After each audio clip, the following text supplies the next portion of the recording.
Olá e boas-vindas a mais um Mergulho Profundo. Eu tô super animada para nossa conversa de hoje. Olá, e eu também estou muito animado porque hoje o clima é realmente de comemoração, né?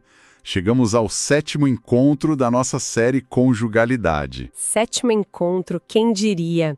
E para quem já acompanha a gente nessa trilha, sabe muito bem que a nossa bússola aqui é uma obra fantástica. Exato, o livro Amar é Comportamento, do psicólogo Frank Ribeiro. Essa obra é a nossa base.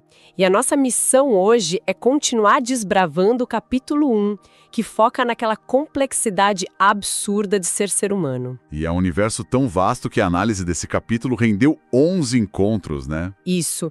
E hoje a gente vai dar um zoom no tópico 1.7 da obra. O título por si só já faz a gente parar para pensar. Sem dúvida, o casamento e o sentido de posse, em busca do sentido. E para dar sustentação para toda essa busca de sentido, a gente precisa sempre voltar para a tese central do livro, aquele foco absoluto. O foco no verbo amar. Amar como uma ação, uma prática. Não no substantivo amor. Exatamente. A tese é muito clara. Amar é comportamento. E vamos desempacotar isso porque a lente do comportamento ajuda a gente a entender o direcionamento bem especial do nosso encontro de hoje. Um direcionamento que é quase uma provocação, né? Total. O objetivo hoje é fugir de um sequestro moderno que aconteceu com a nossa linguagem. Vivemos numa época em que algumas palavras foram meio que marginalizadas. Criminalizadas em alguns círculos. Palavras que viraram tabu. E a palavra que está no banco dos réus hoje é posse. Especialmente quando a gente fala de relacionamento amoroso. A posse virou sinônimo de opressão, de controle tóxico. Mas a obra tenta recuperar a dignidade dessa palavra. E traz uma pergunta estilística, um vai e vem que é até engraçado. É um trava-línguas filosófico. A pergunta é, no casamento e o sentido de posse em busca do sentido, qual o sentido do sentido no sentido positivo do sentido posse? Dá um nó na cabeça. Mas a missão é justamente achar esse sentido positivo. Só que, para chegar na luz, a gente precisa olhar para a sombra primeiro, né? Com certeza. O livro não foge desse lado sombrio. Ele fala da incorporação do outro. Ah, sim. Aquele momento em que o cônjuge olha para o parceiro e pensa, já é meu esposo ou já é minha esposa. Como se fosse uma propriedade adquirida. O jogo tá ganho. E isso gera um descompromisso enorme com a individualidade alheia. É a falsa intimidade servindo de licença para atitudes tóxicas. A pessoa trata o cônjuge de um jeito que jamais trataria um estranho. Sim, a pessoa é um poço de educação com o chefe, com o garçom, mas chega em casa... Despeja gritos, palavras duras, trata o outro como um para-raios emocional. Isso é assustador. E a obra resgata uma sabedoria milenar maravilhosa para lidar com isso, citando Provérbios 15:1. A resposta branda desvia o furor. E logo depois, Provérbios 25:15, que fala sobre como a língua branda quebranta os ossos. Essa metáfora de quebrar ossos é muito forte. Nossa, de uma profundidade tremenda. Porque na literatura sapiencial, os ossos representam as nossas defesas rígidas. Nosso ego durante uma briga. Quando a gente vem com fúria, os ossos se chocam, né? As defesas ficam ainda mais duras. Mas a palavra branda, o diálogo acolhedor, contorna isso e quebra a resistência. Ela gera o arrependimento genuíno, e aí a gente volta para a premissa de que amar é comportamento. Se é comportamento, é algo que a gente aprende e desaprende o tempo todo. Exige reaprendizagem. E para ilustrar essa reaprendizagem, o autor conta uma história pessoal maravilhosa. Uma anedota com a mãe dele, a Dona Socorro. Essa história é fantástica. Um soco no estômago. O Frank Ribeiro conta que teve uma discussão acalorada com a irmã. A mãe deu razão para a irmã. E ele, sem argumento, jogou a toalha. Usou a desculpa universal de quem não quer mudar. Ele disse, mãe, mas eu sou assim mesmo. E a Dona Socorro, genial, olhou para o peso de porta, que era um tijolo, e disse, meu filho, assim mesmo é este tijolo. Nossa. Isso resume a síndrome do tijolo. O que é fascinante aqui é que no relacionamento não existe espaço para esse eu sou assim mesmo. Seres humanos são complexos, mutáveis. Ficar estagnado é tratar o parceiro como se ele não valesse o esforço da mudança. Ninguém quer casar com um tijolo. síndrome do tijolo, que a gente encontra aquele sentido positivo da posse. Aqui é onde a coisa fica realmente interessante, porque posse não é opressão, é cuidado. E o livro detalha 4 atos de cuidado. Inspirados no livro de Cantares. São 4 dimensões fundamentais, Vamos falar delas. O primeiro ato é o da sensualidade. que é aquele desejo físico e emocional direcionado ao outro, aquela atração magnética. Aí vem o segundo, o ato de identificação. É um manto de proteção e sustento. É a declaração de que o estandarte sobre mim é o amor, o orgulho de estar com a pessoa. O terceiro é o ato da proteção. E não é super proteção, né? Não, de jeito nenhum. É o ato de alimentar o outro com cuidado no dia a dia, estar presente. E o quarto, o ato do conhecimento. A intimidade singular, conhecer os gatilhos e os medos do outro como ninguém mais. E quando esses 4 atos se alinham, a obra conclui com a ideia de 1 Coríntios 7:4. Essa posse é uma autoridade mútua. Uma declaração poética de desejo. Exato. Dizer você é minha ou você é meu, nesse contexto, é o amar desejante. Não é um fardo manipulador. É lindo isso.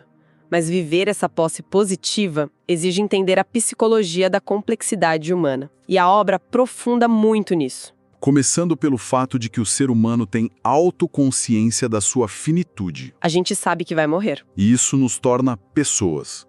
Nós buscamos sentido. E para lidar com o mundo, nós temos 3 instâncias principais. A personalidade, a persona e o personagem. Vamos desmembrar isso para quem escuta. Claro.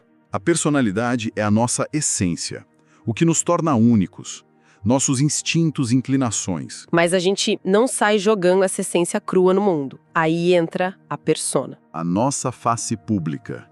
E é importante dizer, persona não é hipocrisia. É o filtro social essencial para as relações sociais funcionarem. Sem a persona, a gente trataria todo mundo mal só porque acordou de mau humor. Exatamente. A persona é civilidade.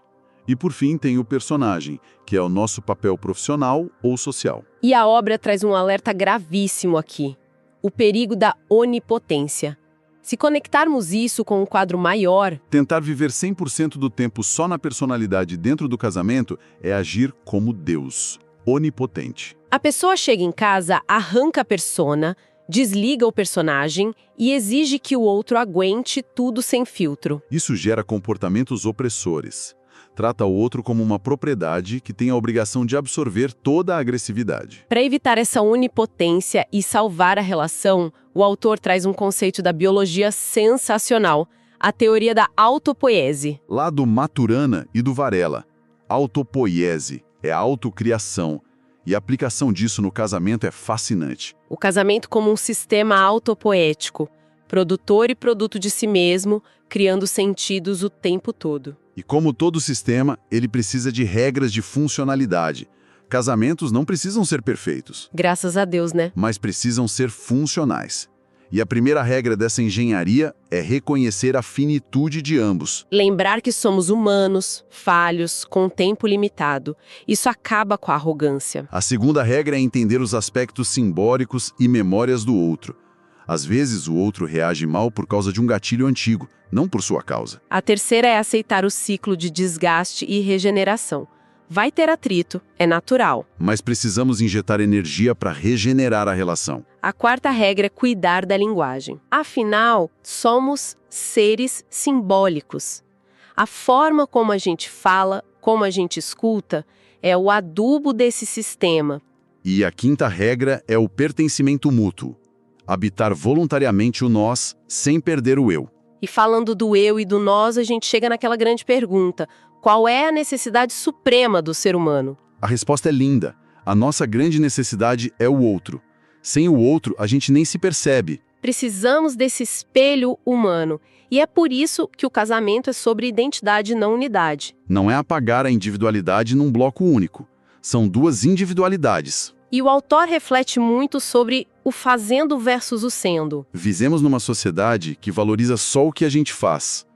Mas a personalidade não depende só do córtex cerebral ou das nossas ações isoladas. Depende de quem somos em relação ao ambiente, né? O fenômeno da relação acontece entre as pessoas. O sistema molda o indivíduo e o indivíduo sustenta o sistema. Então, para a gente fazer uma síntese de toda essa nossa jornada de hoje, casamento é só uma palavra, um conceito. O que dá vida a isso são as pessoas, agindo com transparência.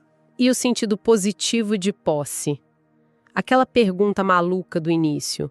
A resposta final é que a posse positiva é o sentido da pessoa na sua liberdade. Tratar o outro como pessoa com autonomia, livre para rodar, e não como um objeto de conveniência. Foi incrível desconstruir essa palavra marginalizada e chegar num conceito tão profundo de liberdade. E para quem acompanhou a gente até aqui, fica uma reflexão provocativa. Um pensamento para levar para a vida. Se amar é um comportamento que exige constante aprendizado, e se relações desgastam e se regeneram, quais pequenos comportamentos do dia a dia você pode ter desaprendido recentemente? E que estão silenciosamente tratando o outro mais como um objeto garantido. Mais como aquele tijolo da Dona Socorro e menos como uma pessoa em constante mudança. Fica a reflexão. Excelente provocação. Agradecemos demais a companhia de quem nos escuta. A expectativa para o nosso 8º encontro da série Conjugalidade já está a 1000. Um grande abraço e até lá!